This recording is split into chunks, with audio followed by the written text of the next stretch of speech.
This lesson provides a very general overview of the IELTS exam. So let's start from the very beginning. What is the IELTS? Well, as I'm sure you know, the IELTS is a test of English language proficiency. The whole point is usually to measure English language ability and then report scores to colleges and universities or employers or sometimes for immigration purposes. IELTS stands for International English Language Testing System. It is one of the most widely used English language exams around the world. There are two main forms of the IELTS. The first is the academic IELTS, and that version, as you can guess, is used mainly by colleges and universities for admissions decisions. Then there's the general training IELTS, and that one is more often used by employers or for immigration purposes and some other uses as well. In our lessons, we will cover the differences between these two exams so you can focus your studies. At this point, if you don't know already, you should definitely find out which version of the exam you will be required to take, because they are different exams. Okay, who makes the IELTS?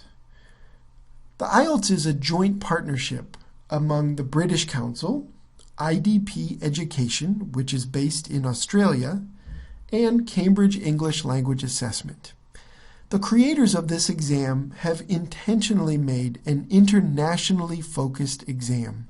So, for example, you can expect to hear a wide variety of accents on the listening section of the exam.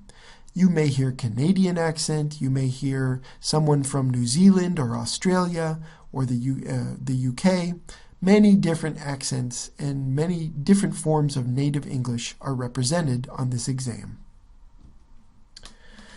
Some of the general features of this test. So the full IELTS takes 2 hours and 45 minutes to complete, and that's true for the general training and the academic IELTS. But the exam is divided into two major sections. So you have the paper exam, and on the paper exam, you will take the listening, reading, and writing sections, okay? And that will all occur in one session with no breaks. All right, so that the paper exam is separate from the speaking exam, which you schedule separately at a different time. Now, you can take the speaking exam on the same day as the paper exam, but you can also take it 1 week before or 1 week after your paper exam. The speaking exam is an in-person interview that lasts about 11 to 15 minutes, so it is a much shorter experience, and you'll have to think about how you want to schedule yours when it's time for you to plan for your test. Where is the IELTS offered? Well, currently it is offered at 1,100 locations around the world. Often you can find the IELTS exam in major cities, and the number of testing centers is growing.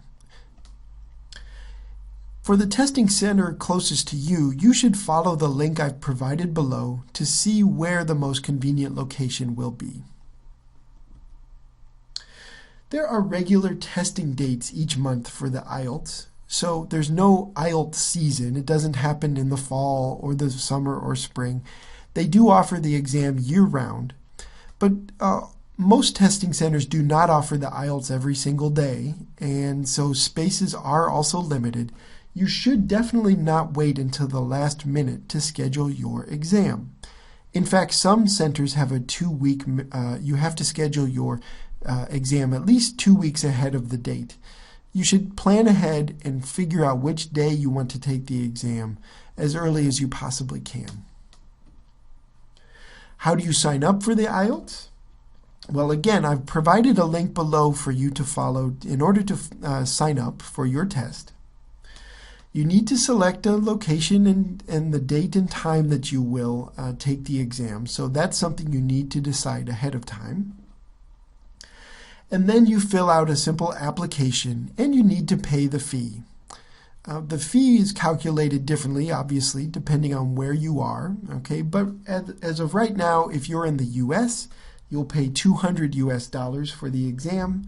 It costs 190 euros currently, and 115 pounds.